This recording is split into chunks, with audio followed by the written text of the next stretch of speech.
بسم الله الرحمن الرحیم. السلام علیکم و رحمت الله و برکاته. شنوندگان عزیز، امروز در برنامه ترازوی عمل با هم درباره خوردن گوشت اسب و حیوانات آبی صحبت میکنیم. چون موضوع خوردن خیلی به اخلاق هر یک نفر و اینچنین در اجابت شدن دعاها تأثیری بزرگ دارد و هر نفری که حرام میخورد و با حرام زندگی میکند، نه دعایش اجابت می شود و غرق گناه می شود. و اینچنین حتی بعضی از سخنهای علما هست که هر حیوانی که میخورد آن به خود خراکتر یا طبیعت انسان تاثیر میکند. ما نیز تصمیم گرفتیم درباره خوردن گوشت اسب و حیوانات آبی که خیلی یک مسئله خلافی است، علل خصوص بین مذهب امام ابو حنیفه رحمت الله علیه و مذاهب دیگر، با شما صحبت کنیم. پیش از همه اینجا خیلی یک مقاله عجیبی ابن خلدون است که یکی از متفکران بزرگ اسلامی که حتی بعضی از علما میگویند در بین علما خیلی کم نفرانی هست که مثل ابن خلدون تولد شده باشد. ابن خلدون میگویند بدانید که عرب از گوشت شتر استفاده کردند، گوشت شتر را خوردند و از شتر با غیرتی و این چونین تندی را، غلیظی را آموختند یا از آن وراثت گرفتند. و ترک ها باشد از گوشت اسب خوردند و از اسب سنگدلی و قوت را گرفتند. افرنج یعنی طرف های اروپا و امریکا باشد گوشت خوک را خوردند و از آن دیوسی را گرفتند. و احباش یعنی مردم طرف افریقا از گوشت خود قرود یا خود میمون استفاده کردند و در قلب آنها دوست داشتن رقص و بازی و جهیدن و اینها پیدا شد. و حتی بعضی از علما مثل ابن قیم میگویند هر نفری که به یگان حیوان زیاده علاقمندی دارد، از آن حیوان بعضی از خراکترها را میگیرد. علل خصوص بدانید که خوردن گوشت یک حیوان به خود انسان هم تاثیر میکند که حتی بعضی از اخلاقهای همان حیوان شاید به شما گذشته ماند. البته این بعضی از سخنهای علما است، نه یک حدیث یا آیت یا چیز قطعی نیست، ولی به هر حال چیزی جالبی هست که حتی میگویند خوردن گوشت زیاد یک حیوان بعضی از خصلت‌های آن حیوان را به شما گذرانیدنش ممکن است. حالا باشد بیایید شروع کنیم به موضوع امروزه که درباره گوشت اسب شریعت چی میگوید و آیا در مذهب امام ابو حنیفه در حقیقت خوردن گوشت اسب حرام است و در بقیه مذاهب چی. و این چونین مثلا در قزاقستان همسایه یا در قرقیزستان و مردم زیادی ازبکستان هم گوشت خود اسب را میخورند و آن را حرام نمیگویند. ولیکن مشکلی در اینجا هست که به خودی اگر کتاب های مرجع امام ابو حنیفه رحمت الله علیه نگاه کنید، در اکثریت روایت ها مثلا در کتاب خود بدای صنایع هم گفته می شود که امام ابو حنیفه گوشت اسب را مکروه گفتند، حرام نگفتند. یک قول صحیحی که در حقیقت امام حرام گفتند وجود ندارد و قولشان مکروه بود و مکروه میماند. در بعضی جایها آمده است که حرام گفتند، آن هم روایت های ضعیفی است که در کتاب هایی که به زبان تاجیکی آن را ترجمه کردند فقط همین گپ را آوردند و بس. و برخلاف رأی امام خود شاگردانشان ابو یوسف و محمد میگویند نه، گوشت اسب حلال است. پس اینجا اگر تحقیق کنیم و به تمام مرجع های امام ابو حنیفه نگاه کنیم، میبینیم که گوشت اسب را مکروه گفتند و گوشت اسب را حرام نگفتند. و درباره اینکه چرا مکروه گفتند، اولا میگویند شمایان به قرآن کریم نگاه کنید، الله میگوید والخیل والبغال والحمیر لترکبوها وزینه و یخلق ما لا تعلمون. پروردگار برای شما خیل، اسب را و این چونین بغال، خچیر و حمیر و خودی خر را آفرید تا اینکه بالای او سوار شوید و این چون برای زیب و زینت که از خودش زینت مردها در همان زمان بود و مثل اتومبیل و یا ماشینه های سبکروی امروزه بود. و یخلق ما لا تعلمون و چیزهای میسازد که شمایان نمیدانید، که البته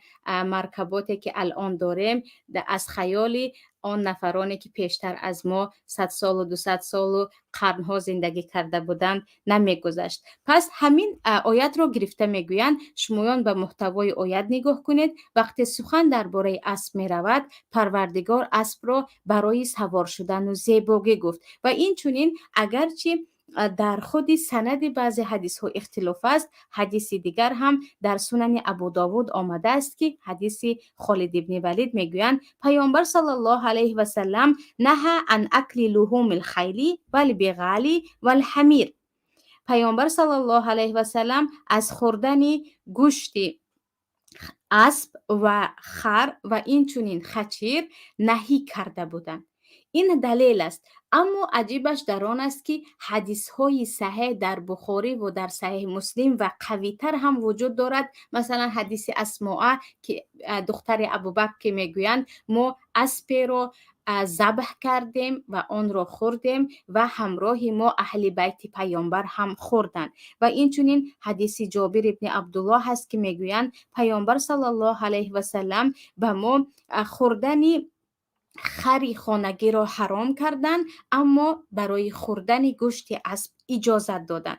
و اجازت هایی که درباره خوردن گوشت اسب است خیلی زیاد هم هست و حدیث ها در صحیح مسلم و بخاری هم هستند. برای همین خود امام ابو حنیفه هم میگویند چون حدیث ها یک چند نمود آمده است حرام نه و مکروه است. مکروه این است که اگر خوردید گناهگار نمیشوید، اما نخورید بهتر است، برای اینکه اسب اساساً در آن زمان برای جنگ ها، برای مسافرکشانی و برای کارهای دیگر استفاده میشد. میگویند بجای این میتوانید از انعام یعنی از شتر و از گاو و از گوسفند و از بز استفاده کنید، اما نمانید که اسب را خورده دیگر تمام شود و برای جهاد و دیگر نبردها برای شما نماند و چون یک مرکب اساسی در آن وقت بود. و اما بقیه تمام مذاهب از جمله ببخشید قولی هست در مذهب امام مالک هم که میگویند با ابو حنیفه رحمت الله علیه اتفاق هستند، میگویند مکروه است، بهترش گوشت اسب را نخورید، نه آن که حرام است، نه آن که این گوشت حرام است و ضرر دارد،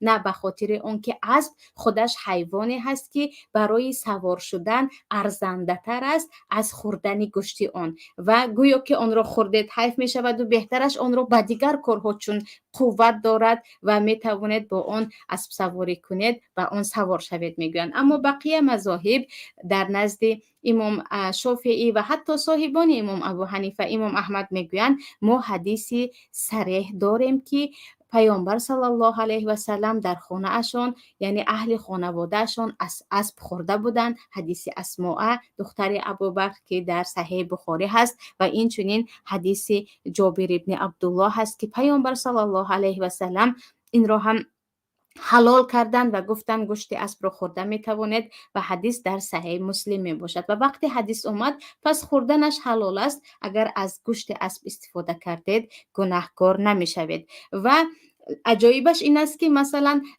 در قول امام ابو حنیفه که میگویند نه نخورید، میگویند آخر اگر حلال می بود و یگان خیلی شک و شبهه نمی داشت برای قربانی اجازت می شد. در نزد جمهور علما قربانی کردن گوشت اسب جایز نیست. وقتی شما قربانی میکنید برای عقیقه یعنی تولد شدن کودک و یا در عید قربان حتما باید یا بز باشد یا گوسفند باشد یا اینکه گاو باشد یا شتر باشد. پس چرا میگویند در قربانی وجود ندارد؟ در اینجا یک شک و شبهه هست، بهترش به آن نزدیکی نکنیم. ولیکن البته هر یک قول در فقه اسلامی رد خودش را دارد. میگویند قربانی و یا اینکه برای عقیقه کشتن حیوان ها این یک مثل عبادت است، هم عبادت پروردگار است هم شکرگزاری است که برای همین خود پروردگار انعام را حیوانات های مخصوص را جدا کرده است، ما فقط همین را باید کشیم. اما اسب در حلال بودن خودش می ایستد، مثل گوشت آهو و مثل گوشت مثلا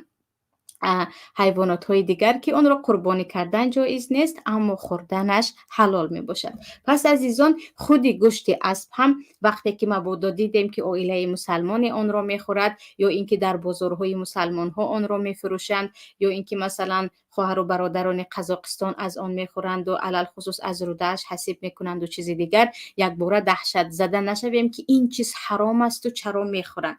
برای آنکه خود در مذهب امام ابو حنیفه هم قول راجع مکروه است در رأی امام، ولیکن شاگردانشان میگویند نه حلال است و حدیث آمده است. و البته که وقتی امام ابو حنیفه رحمت الله علیه، اینچنین امام مالک هم میگویند که این چیز مکروه است، دلیل خودشان را دارند که میگویند حدیث ها دو نمود آمده است و بدانید که گوشت اسب خودش هم وقتی میبینید اونقدر مثل گوشت گاو و شتر دلکش نیست و اگر یگان دیده باشند خیلی رنگش به سیاه هم مانند است، خیلی سخت هم هست که آن را برای پختنش وقتی زیادتر می رود و عکس دیگر گوشت هایی که از آن استفاده کردن و پختن و همش آسان تر می باشد.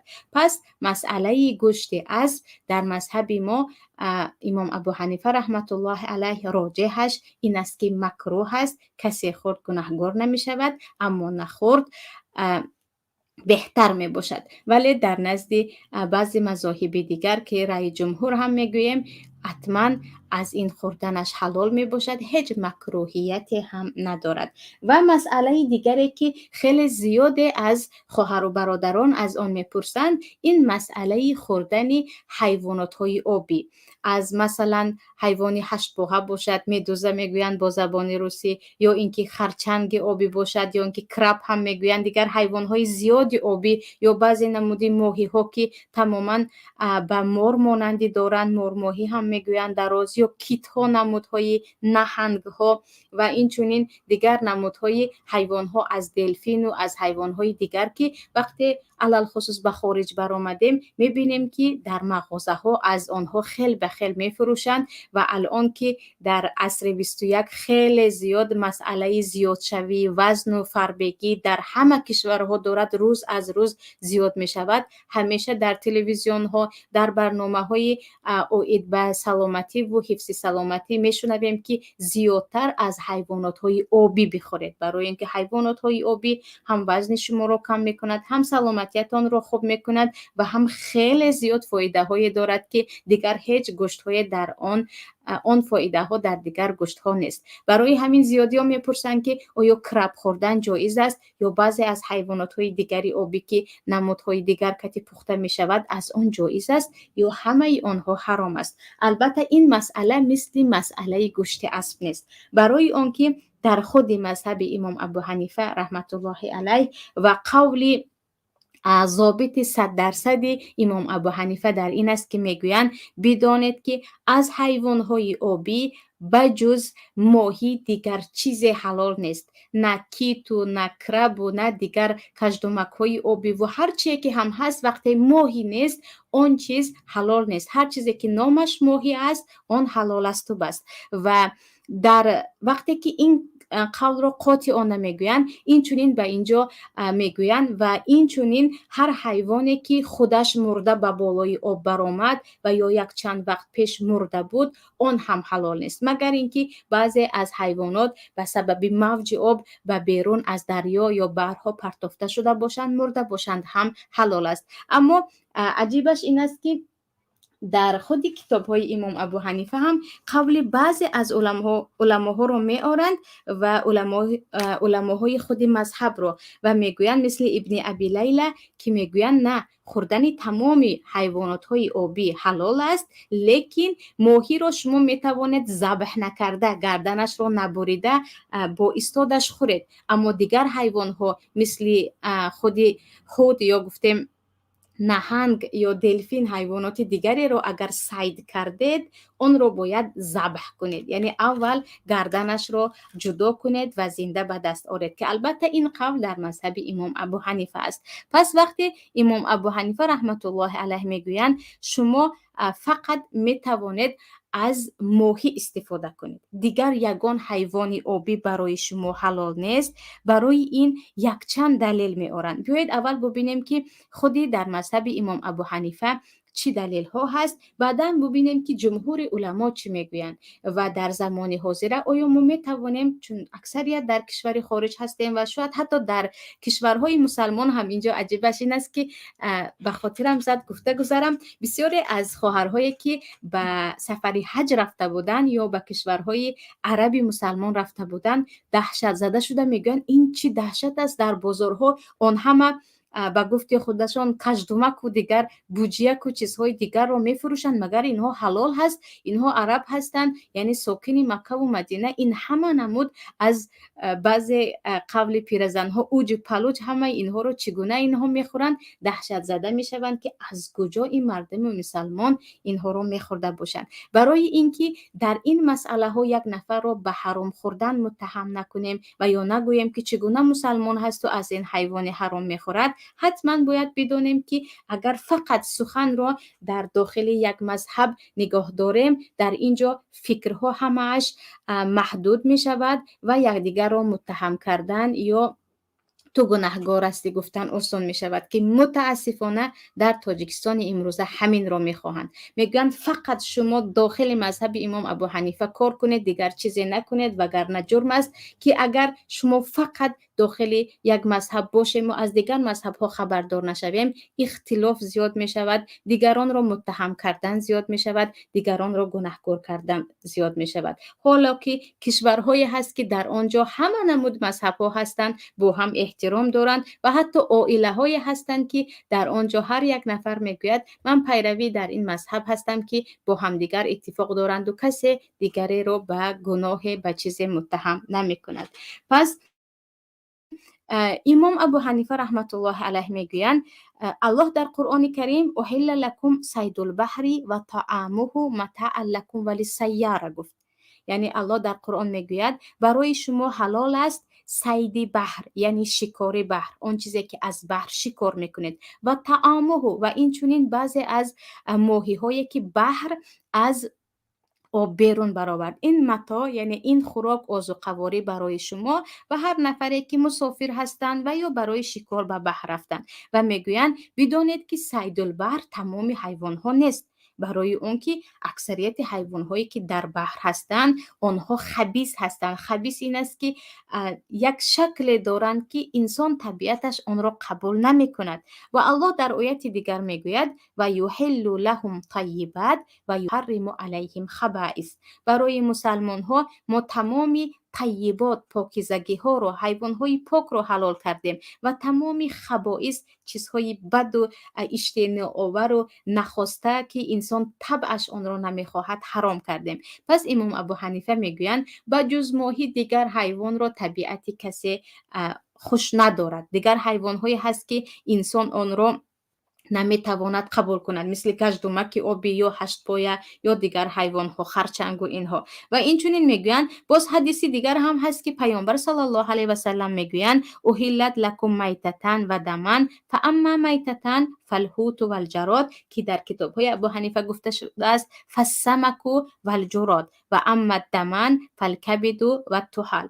برای شما دو نمود خون و دو نمود خودمرده حلال است، اما دو نمود خون این یک جگر دیگر سیاهی دانه است و اما دو نمود حیوان خودمرده یکی اینکه ملخ دیگر ماهی می باشد. میگویند اینجا کلمه ماهی آمد، ولی اگر به همین حدیث از تمام طریقهایش نگاه کنیم، در مسند امام احمد و در مثلا ابن ماجه هم آمده است که خود ماهی با نام حوت آمده است. با نام حوت، اینجا حوت گفته اساساً نهنگ را میگویند. پس میگویند این را بدانید که طبیعت آدمی زاد با جز ماهی دیگر حیوان ها را قبول نمی کند. دیگر حیوان ها خبیث هستند، یعنی چیزی هستند که آدم خوش ندارد آن را خورد، آن نمود بوجیک ها یا آن نمود هشت پاها و چیزهای دیگر. برای همین ماهی در جایش میماند.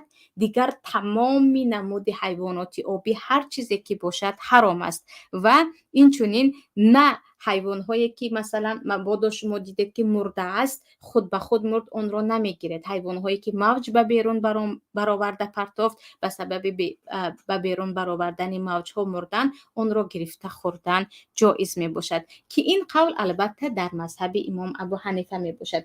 اما جمهوری علما از جمله امام شافعی، امام مالک، امام احمد ابن حنبل و این چنین قول‌های زیاد از صحابگان از جمله ابو بکر صدیق، عمر رضی الله عنه و از خود عبدالله ابن عباس احادیث خیلی زیاده هست که تمام نمود حیوان‌های آبی حلال است و جز بعضی حیواناتی که آنها در بیرون همان شکل را دارند و حرام شده اند، مثل خوک آبی و یا اینکه عروس آبی، رسالکش میگویند، ماهی که به انسان مانندی دارد و این چنین مارها که در مار هم اکثریت علما اختلاف دارند و زیادی میگویند در آب است، باقی ندارد. مثلا برای اینکه چرا تمام نمود حیوان‌های آبی را جمهور علما حلال میگویند، اول شده میگویند وقتی الله در سوره مائده احل لکم صید البحر و طعامه گفت، برای شما شکاری تمام حیوان‌های بحری حلال است گفت. اینجا فقط ماهی را نگفت. شما از بحر هر چیزی که شکار میکنید آن برای شما حلال است. و این چنین قول صحابی ابو شریح را میارند در صحیح بخاری که میگویند کل شیء فی البحر مذبوح، تمام حیواناتی که در بحر است بدانید که آن ذبح کرده شده است. و در شرحش در روایت دیگر میارند که پروردگار تمام حیوانات های آبی را برای شما خودش حلال کرد و ذبح کرد. برای شما ذبح کردن آن شرط نیست. و وقتی که در قرآن کریم خودش میگوید و طعامه، یعنی خود مرده هایی که در آب هستند و حیوانی که در آب زندگی میکند و خود از خود مرد به شرطی که دیگر ویران شده نرفته باشد که به سلامتی ضرر میکند، برای شما حلال می باشد. و این چنین برای این قولشون که تمام نمود حیوان‌های آبی حلال است و جز بعضی حیوان‌هایی که خیلی که گفتیم به آدم مانندی دارد یا اینکه خیلی الکه انسان خودش طبیعتاً مثل به خوک مانندی دارد،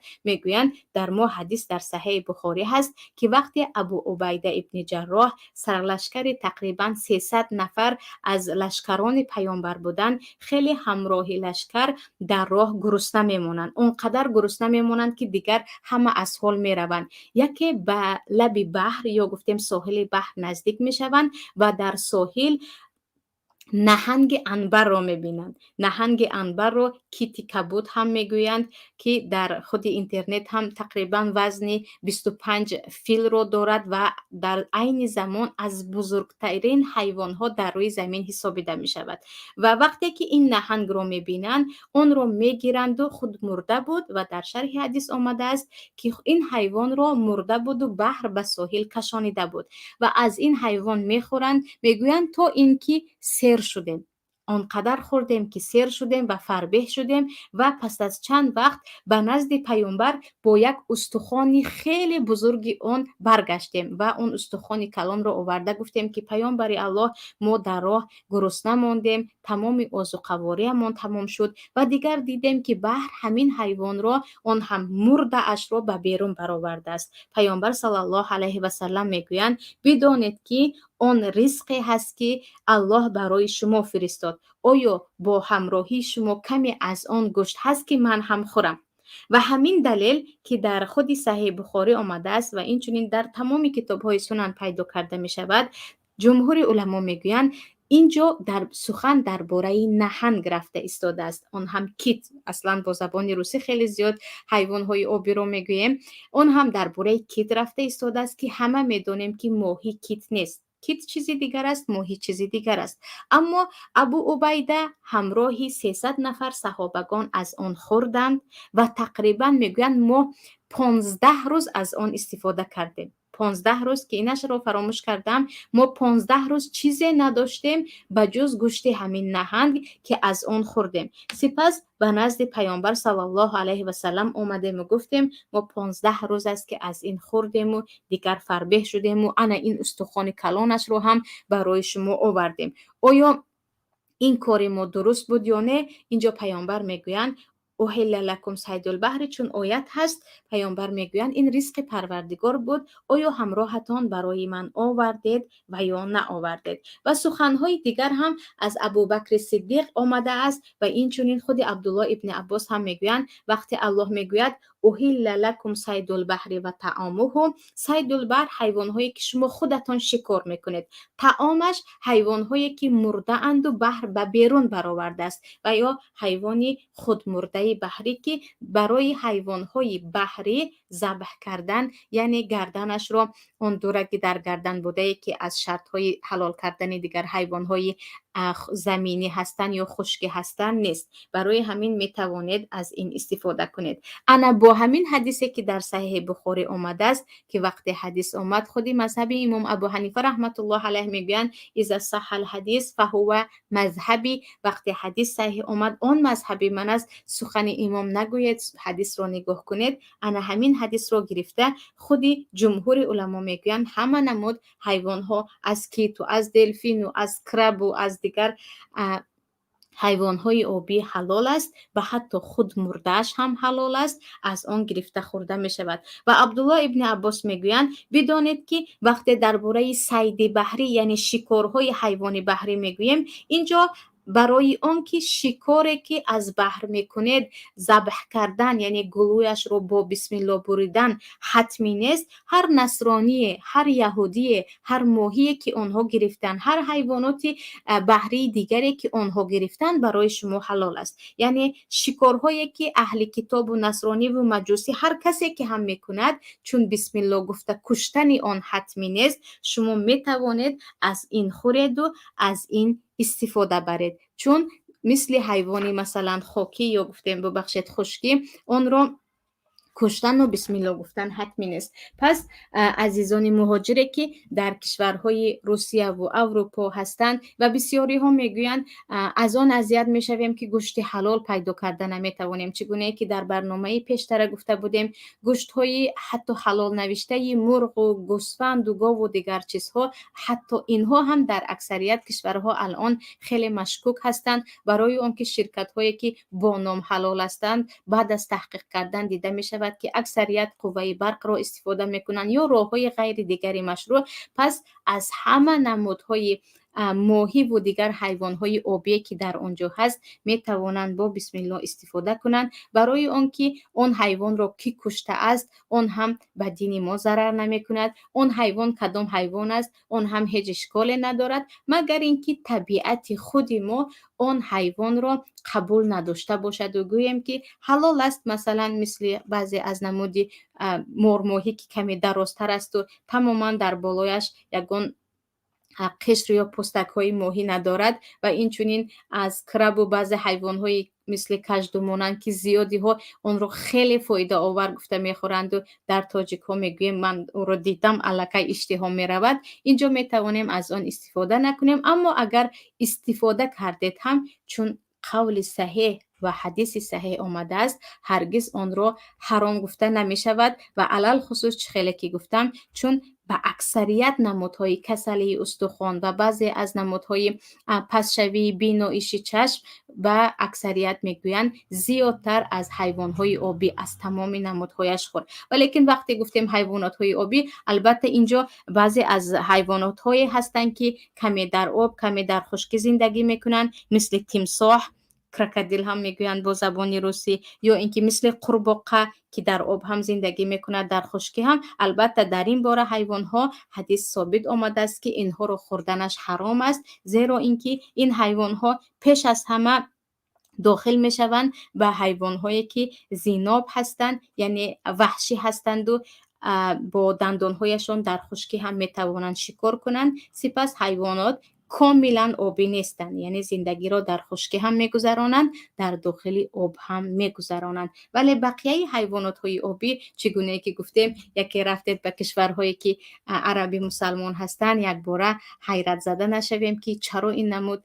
حیوانچه ها رو همش رو اینها میخورند، چرا این گونه باشد. پس اینها در نزد جمهور علما حلال هستند و در مذهب امام ابو حنیفه هم اگرچه رأی امام میگن به جز ماهی همش حرام است، بعضی از علمای خودی مذهب هم حتی در کتابهایشان آوردگی هستند، مثل ابن ابی لیلا که میگویند بدانید که بجز ماهی دیگر حیوان ها را هم میخورید، میتوانید مثل شیر آبی یا اینکه دیگر نمود حیوان فقط آن را باید ذبح کنید، یعنی گردنش را بریده شود. اما گفتیم حدیث در ما ثابت وجود دارد. پس درباره اسب، اگرچه در خود مذهب امام ابو حنیفه اکثریت حرام میگویند، حرام بودن قولی هست که خیلی ضعیف است، راجحش خود امام هم مکروه گفتگی هستند. اما حیوانات آبی که فقط ماهی را حلال، بقیه تمام حیوانات را حرام میکنند، این قول با عکس قول جمهوری علما هست و شاید که هم چون در مذهب ببخشید در زمان امام ابو حنیفه رحمت الله علیه تمامی که سال 150 وفات کرده بودند هجری، تمام احادیث در صحیح بخاری و صحیح مسلم جمع شده نبود و اینچنین خود امام در عراق زندگی کرده بودند و اصلا اهل حدیث در مکه و در مدینه بودند. شاید که این حدیث به خود امام نرسیده باشد که گفته بودند که نه، بجز ماهی دیگر حیوانات را نخورید. لیکن گفتیم حدیث ثابت در صحیح بخاری است، در صحیح مسلم است، در همه کتاب ها هست که میگویند ما از کیت خوردیم. آن هم کیتی که خیلی حیوانی که بزرگترین حیوان است و هرگز به ماهی ربطی ندارد و آن را ماهی گفته نمی شود. و اینچنین اینجا یک چند قولی از صحابگان را می آورند، از جمله قول عبدالله ابن عباس، ابوبکر صدیق، عمر فاروق را که میگویند حیوان های آبی را می توانید به یگان ذبح گردن بریدن خورید که اینها همش همان صیدی هست و طعامی هست که الله در سوره مائده برای شما حلال کرده است. و این درباره حیوانات آبی بود. الان باشد نگاه میکنیم به سوال ها عزیزان. اگر سوال باشد به سوال ها جواب میدهیم با قدر توان، وگرنه باز بعضی از حیوانات هایی هست که درباره آن هم صحبت میکنیم. اینجا سوال اول، یک دقیقه. سوال اول: دیروز من یک امر معروفی دامالله سهرابی کانی بادامی را گوش کردم. گفت که تمام حیوانات بحری گوشتشان و خودمرده اشان پاک و حلالند، فقط حیوانات آبخاکی حلال نیستند. اما پیشتر شنیده بودم که بعضی از حیوانات آبی مثل خرچنگ ها حلال نیستند. شما چی نظر دارید؟ البته من نظری شخصی خودم را گفتم، یعنی نظری یک نفر را درباره دین یا حلال و حرام گفتن. عموما در شریعت گناه است و هر چیزی که الله و پیامبرش حلال کردن حلال است، هر چیزی که آنها حرام کردن حرام است. هر چیزی که ساکت هستند آن را ما دیگر قیاس میکنیم و بعداً حکم میکنیم. چگونه که گفتم، اگر به قول جمهور علما نگاه کنید، در حقیقت تمام حیوانات های آبی حلال هستند. یگانه در هر یک مذهب جدا جدا، بجز مذهب امام ابو حنیفه که الکی گفتیم که بجز ماهی یگان حیوان حلال نیست، در دیگر ها مثلا در مذهب امام ببخشید امام شافعی نگاه کنید میگویند عروسی آبی حلال نیست. عروسی آبی گفته همون نمودی حیوان هایی که روسالکا میگویم با آدم مانندی دارد، این میگویند حلال نیست، با آدم خیلی مانندی دارد. یا اینکه میگویند خوک آبی حلال نیست، حیوانی که نامش خوک آبی هست و در همان زمان هم مشهور بود. یا مثلا بعضی حیوان ها رو میگویند مورهای بزرگ آبی حلال نیست. اینها در خود قول ها هستند و درباره‌اش حدیث آمدگی نیست. در ما یگانه حدیث دیگر هم هست در ابو داود که وقتی از پیامبر پرسیده می شود که مایان در سفر هستیم و گاهی می شود که برای طهارت آب پیدا نمی کنیم، در لب بحر باشیم، آیا می شود با آب بحر طهارت کرد؟ پیامبر صلی الله علیه و سلم میگویند هو طهور ماؤه حل میتته. بدانید که بحر آبش هم طهور پاک است، می توانید طهارت کنید و غسل کنید و خود مرده هایش هم حلال است. نمیگویند سمکش ماهیش حلال نه، خود مردهش هم حلال است، یعنی حیوانات هایش. برای همین اینجا درباره حیوانات های آبی آمده است و حتی به قول علما نگاه کنیدن، بعضی از علما میگن همه نمود حیوان حلال است و باکی ندارد. بعضی ها میگن نه، بعضی حیوانات های هست که نمیشود اون رو حلال گفت، مثل چخیله که گفتیم عروسی آبی و اینها. و اگر تمام قول ها رو نگاه کنیم، یک دلیل اینکه همین حیوانات های آبی حرام است و همینش حلال است نه، بجز دلیل عام که پیامبر صلی الله علیه و سلم گفتن همه خود مرتویش حلال است و پروردگار هم گفت که شکار بحر و این چنین طعام او حلال می باشد. اما البته این درباره آب است و قولی که این دامولا یا استاذی که شما نام برد کردید گفتن درست است در نزد جمهور علما. اما البته چه خیلی که گفتیم وقتی یک حکم رو میگوییم بیایید از یک چند پهلو نگاه کنیم که یکی دیگری رو متهم نکنیم. مثلا یکی گفت که پس چرا امام ابو حنیفه حرام کردن؟ البته گویم که چون ابو حنیفه هم دلیل خودشان رو دارن رحمت الله علیه. میگویند خبایث است، طبیعت انسان اون حیوان ها رو برداشت کرده نمیتواند و الله در قرآن میگوید و برای شما ما خبائث رو حرام کردیم. و این چنین حدیث دیگر هم هست که پیامبر نام سمک ماهی را گرفتن و همه حیوان را ماهی گفتن نمی شود. ولیکن درباره حیوان های خشکی البته قول خیلی وسیع است که از همه قولی که یک باره با یک دلیل همش رو میتوانیم چی حلال و چی حرام گوییم این است که کلی زینبین تمام نمود حیوان هایی که دندانهای پیشی شکاری دارند و درنده هستند و خونخوار هستند حرام می باشد. سوال دیگر، گوشت گاو و مرغ را اگر مسلمان سر نزده باشد حلال نیست میگویند. گوشت ماهی که آن را مسلمان نقبیده است حرام نیست. آره در این باره الان من قول خودی عبدالله ابن عباس را آوردم که آن را در خود صحیح بخاری هم آوردگی هستند که میگویند و قول ابوبکر صدیق هم هست، قول دیگر از صحابگان هم هست و آیت قرآن هم هست که و طعام گفته آمدگی است، یعنی برای حیوانهای آبی اونها را ذبح کردن یعنی گردن زدن و بسم الله گفتن حتمی نیست. این بسم الله گفته گردن زدن یا قطره از خونش را برآوردن برای حیوانهای خشکی می باشد. پس هر حیوانی که مسلمان آن را نگرفته است و آبی هست، هر حیوان، هر ماهی، هر نهنگ، اکوله، دلفینی که خود نصرانی ها یا مردم اروپا یا حتی خیتایی و هندی آن را شکار کردن برای مسلمان حلال است. برای اون که نه بسم الله گفتن نه گردن زدنی آنها حتمی نیست، مگر اینکه شما یقین کردید که اون رو با روغنی چیزی آمیخته کردن یا با یگان چیزی حرام دیگر اون رو آمیخته کرده پختن. وگرنه ماهی هایی که خود مسیحی ها می فروشن یا از کشورهای غیر مسلمان در خود کاتالوگچه ها و یا نمودهای پاکت می آیند همشان حلال می باشند، چون این حیوان از این حیوان فرق می کند.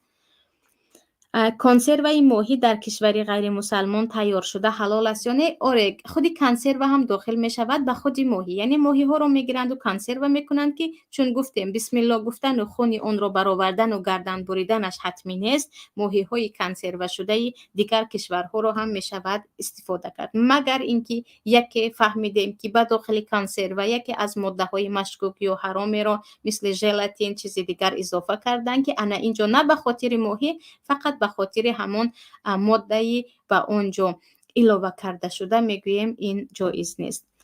کرابوی پالوچکی در مغازه ها میفروشند، آیا حلال است؟ البته کراب هم در نزد جمهور علما حلال است و در مذهب امام ابو حنیفه جایز نیست. ولیکن چگونه ای که گفتیم دلیل جمهور قوی هست هم با آیت هم با حدیث، برای همین باکی ندارد که از کراب و دیگر نمودهای حیوانچه های معده آبی استفاده کنیم که در کشورهای عرب و حتی کشورهایی که اکثریت هم در مذهب امام ابو حنیفه باشند همه بازارها همه مغازه ها پر از کراب ها هستند و مردم از آن خیلی زیاد، علل خصوص در مصر که من در آنجا تحصیل داشتم، مردم خیلی زیاد از کراب استفاده میکردند و حتی برابری گوشت کراب برابری 3-4 کیلوگرم گوشت ماهی بود که هم نرخش هم خیلی قیمت بود و هم مردم اون را یکی از غذاهای خیلی گرانبها و به نفران محترم پخته میدادند. من در روسیه مشغول گوشت فروشی هستم. مال را خودم یافته میکشم و میفروشم. یگان اسب هم میکشم. اما به من یک ملا نصیحت کرد، گفت که کشتن اسب در اسلام ممکن نیست. خوردن گوشتش مکروه است، گناهکار میشوی. کلینت های زیاد داشتم. از گفته ملا دلم سیاه شد. به صدها نفر گوشت اسب فروختم. اکنون من گناهکار شدم. افسوس که همه گفته هایتان را نشنیدم، رادیو را دیر ماندم. از کجا می توانم این صحبت شما را به غیر رادیویی گوش کنم؟ البته صحبت ما به جز رادیو، شنونده عزیز، در یوتیوب هم هست. وقتی به سایت پیام تیوی یوتیوب داخل می شوید، همه برنامه ها را در آنجا پیدا کرده می توانید. و درباره خوردن گوشت اسب، خیلی که گفتم، هر کسی که میگوید خوردنش حرام است، پیش از همه در این سخن حرام گفتن باید کمی ما اندیشه کنیم. چون وقتی به کتاب‌های مرجعی امام ابو حنیفه نگاه میکنیم، از جمله بدایع صنایع که یکی از کتاب‌های مشهور امام ابو حنیفه و با قول‌های ابو حنیفه را در آنجا به تحقیق می‌آورند، گفته می‌شود که رأی امام برای گوشت اسب حرام نه و مکروه است. و در نزد حتی دیگر شاگردهایشان گوشت اسب حلال است، فروختنش هم، خوردنش هم، کشتنش هم، که این قول دیگر جمهور علما هم هست. و در این باره خیلی که گفتیم، حدیث در صحیح بخاری آمده است که حضرت اسماء بنت ابوبکر میگویند ما کشتیم و همراهی اهل پیامبر آن را خوردیم. و این چنین حدیث جابر ابن عبدالله که پیامبر گوشت خر خانگی را حرام کردند اما گوشت اسب را حلال کردند. پس در فروختنتان هم، در کشتنتان هم بر دوام این را من باز میکنم گفتید هم ان شاء الله که گناهگار نمیشوید، چون قول راجع و اتفاقا این را کسی 100% حرام نگفته است. سوال دیگر، من در بلاروسیا گوشت فروشی میکنم. بعضا به کلینت ها توسط پوچت گوشت را دستافکه میکنم. کلینت به غیر پول گوشت پول دستافکه پوچت را باید دهد.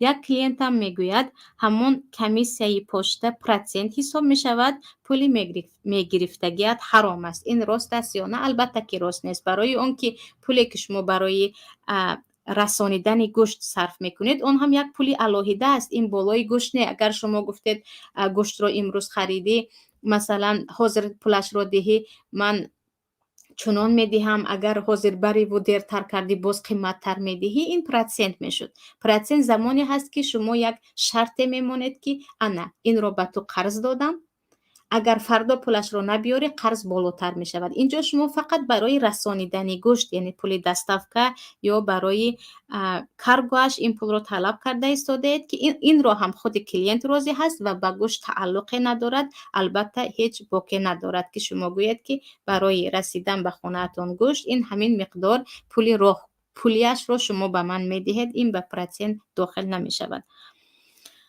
سلام علیکم و رحمت الله. معلم عزیز، گوشت کبک و آهو در مغازه های اروپا می فروشند، از آنها استفاده بریم حلال است یا نه؟ و علیکم السلام و رحمت الله. خواهر شیرین، البته که تمام نمود حیوان هایی که آنها چنگال ندارند و با چنگال خود ببخشید دو دندان پیش ندارند و با دو دندان پیش خود دیگر حیوان ها را شکار نمی کنند، حلال می باشند. از جمله حتی ارخر یا خود زبره هم حلال است. در صحیح بخاری در برش حدیث است که همراه صحابگان آن را شکار کردند و خوردند و حتی به پیامبر هم دادند. و این چنین نمودهای آهو، نمودهای بزهایی که یابایی هستند و خرگوشک، درباره خرگوش هم حدیث است. هر حیوانی که اون حیوان علف خور است و خودش با دندان پیشش چیزی رو شکار نمی کند، حلال می باشد، که این رو کل ذینب من السباع میگویند، تمام حیوان هایی که دندان های پیش شکاری دارند.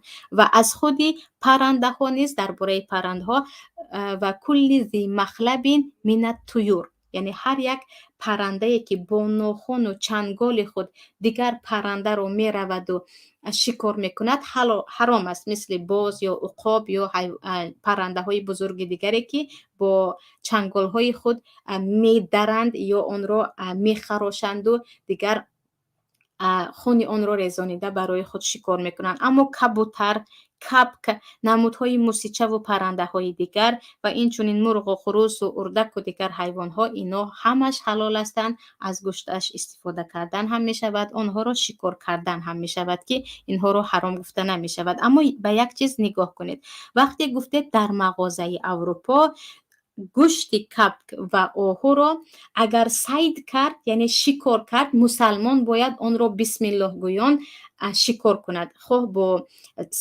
سلاح های شکاری آن را شکار میکند یا حتی با سگی که آن سگ معلم است، یعنی سگی که با آن سگ شکار کردن شرعی را یاد داده اند.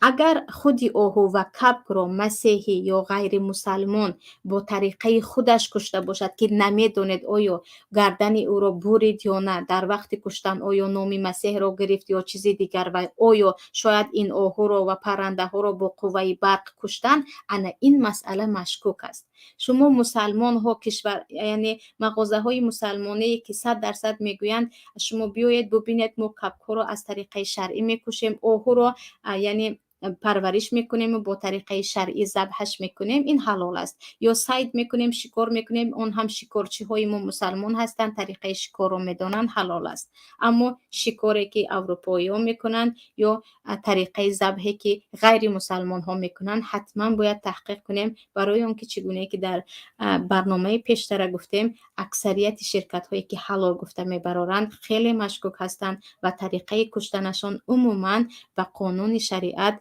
مطابقت نمی کند، بجز یک شرکت های محدودی که شکر پروردگار هستند، در بسیار کشورها از آنها هم هستند. سوال دیگر، در تاجیکستان که اکثریت مسلمانند آیا اجازه هست که از بازار به نگاه کردن به قصاب گوشت با صفت را خریده گیریم؟ آیا این حلال است یا نه؟ در این باره پیشتر هم صحبت داشتیم. آره، در ما حدیث است، حدیث حضرت عایشه که حضرت عایشه میگویند در وقتی که همراهی پیامبر بودیم، مردمی که حدیث العهد بالاسلام بودن، یعنی نو اسلام آورده بودن، گوشت می آوردن به ما نمیدونستیم که چه خیل آن را کشتن، چه خیل از آن طریقه ذبحشون چه خیل بود. و وقتی به پیامبر گفتیم که این مردم نو مسلمان شدن، آیا اینها از طریقه شرعی با بسم الله دو رگ گردن رو بریده کشته باشند؟ آیا نفری که کشت انسانی از طریقه ذبح کردن با خبر باشد؟ پیامبر گفتند سمو انتم فقولو، شما خودتان بسم الله گوید و از آن خورید. انا از همین حدیث دلیل گرفته جمهور علما میگویند مکانی که اکثریت در آنجا مسلمان هستند یا کشوری که مسلمان نشین هستند، شما در آنجا تحقیق نکرده قصاب که هست چی هست، شما می توانید گوشت رو خرید و بسم الله گویان خورید، چون این چیز در زمان پیامبر شده بود. اما مکانی که اکثریت مسیحی هستند یا غیر مسلمان هستند یا جایی هست که در آنجا شرکت های پرورش یا فروش گوشت غیر مسلمانی زیاد هست و مغازه هایی که خیلی زیاد گوشت ها از خارج میبرند، انا اینجا شک و شبهه کنید و کفت و کوف کنید که کشندهش کی است و گوشت خیلی آمده است. اما قصاب هایی که همشون دیگر بسم الله گفته میفروشن، مثل قصاب های تاجیک خودمون یا کشور ازبکستان یا مثلا ترکیه گفتیم دیگر اکثریت مسلمانان، خریده بسم الله گفته خورده می شود. اما یک مشکل دیگر هم هست که نفری که مست هست و در حالت سرخوشی حیوان رو کشت، اون رو خوردنش جایز نیست. به مجنون خیلی مانندی دارد و او در وقت کشتن بسم الله گفت نگفت کسی نمیداند، او یا درست حلق حیوان را برید کسی نمیداند. درباره قصاب مست یا قصاب عرقخور خوردنش جایز نیست، در مذهب خودمون هم هست. برای همین به این اهمیت دهید که اگر دیگه از شکلش انسانی مایزده تعیین می شود، از شکلش انسانی نمازخوان، از حتی طریقه گوشت بریدنش و قصاب خونش تعیین می شود، و این هم باید اهمیت دهیم که متاسفانه اگرچه کشوری 94 یا 96% مسلمان هستیم، عرق خوری و می زدگی در بین گوشت فروشان و حتی در دهه‌ای که من خودم بزرگ شده بودم اکثریت گوشت فروش ها خودشون می زده بودن زیاد هستند و این هم باید کمی اهمیت دهیم یا گفتیم به این طرف هم باید نگاه کنیم. سوال دیگر، از قصاب عرق خور که به نماز است اما خودش رو مسلمان میداند گوشت خریدن جایز است یا نه؟ الان به همین جواب دادم که از قصاب عرق خور گوشت خریدن جایز نیست. وقتی که عرق خور خودش رو نفهمیده مال میکشد، اون مال در نزد جمهور علما جایز نیست، برای آنکه از شرط های قصاب یا کشنده حیوان این باشد که انسان عقلش در جایش باشد و ما میدونیم که عرق خور عقلش در جایش نیست و او بسم الله گفت نگفت هر چی که گفت نمیداند و به بینمازی مسئله دیگر است. برای اینکه درباره بینماز که گوشتش رو خوریم یا نخوریم مسئله اختلافی است. در نزد جمهور علما بینمازی که از روی تنبلی نماز نمیخواند و این مسلمان است و باکی ندارد. اما عرق خوری مسئله جدی هست که درباره خوردن گوشت عرق خور جمهور علما جایز نیست. میگویند اگر در وقتی مستی حیوان رو کشته باشد، برای همین از این باید دست کشید و احتیاط کرد. و شکر خدا که خیلی زیاد از قصاب‌های مسلمان خیلی زیاد هستند، مغازه‌هایی که همه میشناسند که این افراد به عرق دست نمیزنند و همیشه با نماز خود هستند. سوال دیگر: آیا زن قصابی کند اجازت است؟ در پادجای ما وقتی یک گوسفند از جر پرید، مردها نبودند، یک زن با دو پایش عصای چوپانی را داشته، دست من دست پیر چوپان ها گفت بخشش گوسفند را حلال کرد. قصه خیلی به قصه جایهای ما هم مانند است، برای همین کمی خندم گرفت. من برای چی این خیلی کرده گویم؟ گفت که زنه قصابی کردنش ممکنه این جریمه است. همین خیلی است عزیزان. همین مسئله یک مسئله خرافاتی هست در جای ما، مسئله که تماما عجیبش این است که حتما یگان دستچوب یا چیزی رو زنها آن رو باید با پایهایشان دارند، سپس آن هم دست منه، دست یگان پیر، دست مردها گویان کشند. لیکن در ما حدیث ثابت آمدگی هست، در صحیح بخاری هست که جاریه یا دختره که گوسفند رو میکشد و زن گوسفند رو میکشد و پیامبر رو به خانهش دعوت میکند که من گوسفند کشتم، بیایید از آن خورید. پیامبر میروند برای مهمانی. باز حدیثی دیگر هم است که زنی دیگری میپرسد که من گوسفند رو در حالت خیلی یعنی مرگش نزدیک دیدم، یا میتوانم با سنگ نکتیز آن رو کشم، که به این هم اجازت میشود. پس از زن گوسفند را کشتنش جایز نیست، یک خرافات است. از آن هم خرافات و مسخره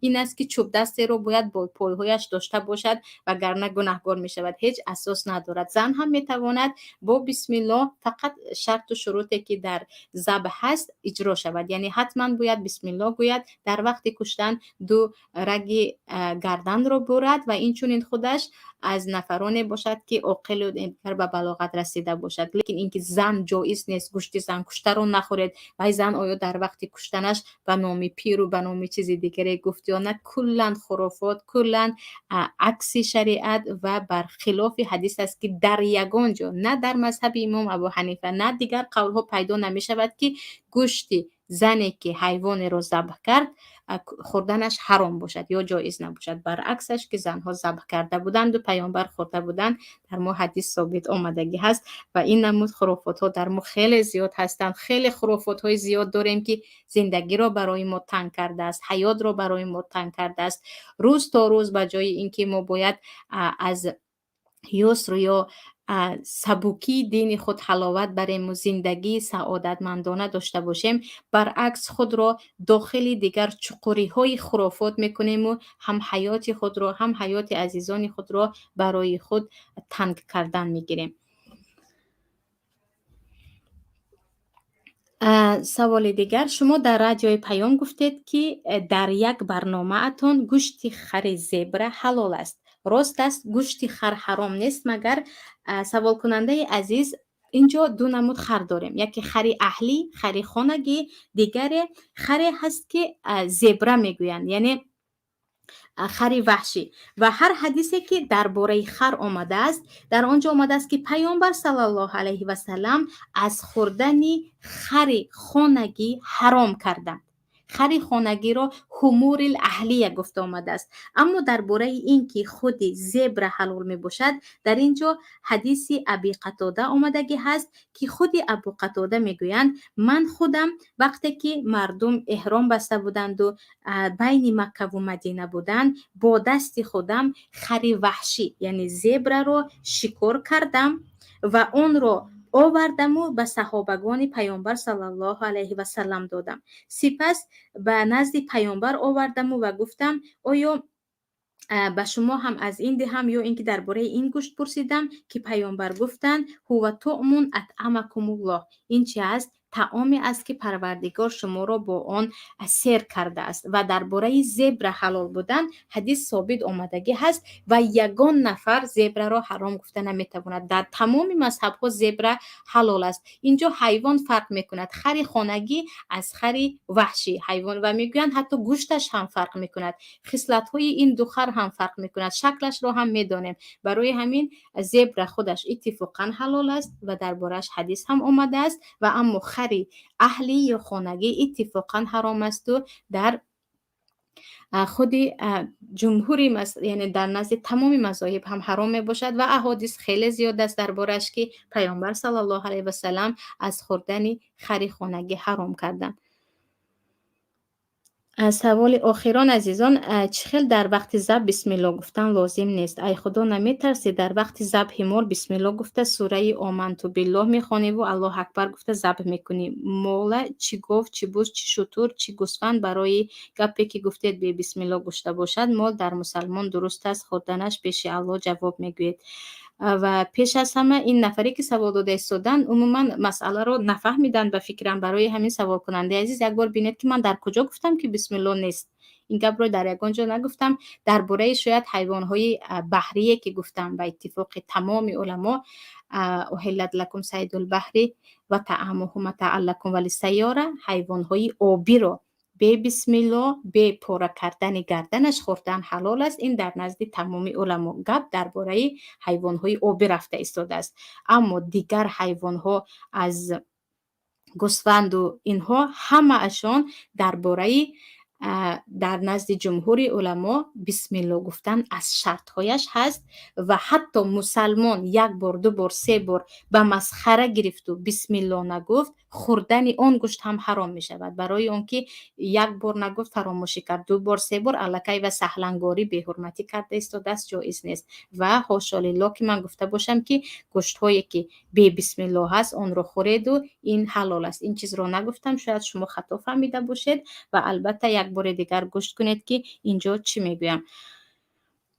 بعد دوامش بهم نمیدونم این نفر شاید یک مشکلی دارند با رادیو پیام باشد یا با چیز دیگر که چند چیز دیگر گفتگی هستن که وقت رو نمیگذرانیم.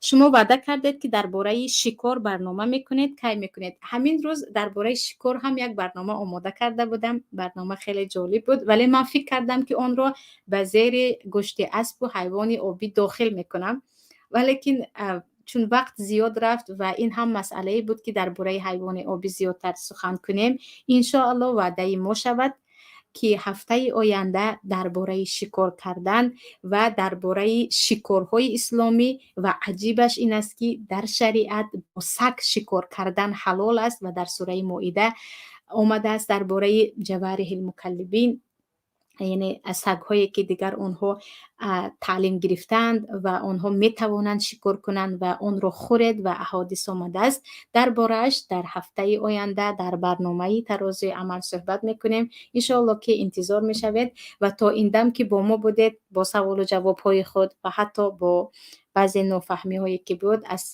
یک شما اظهار سپاس و قدردانی میکنم عزیزان. تا برنامه دیگر در پناه الله باشید. السلام علیکم و رحمت الله و برکاته.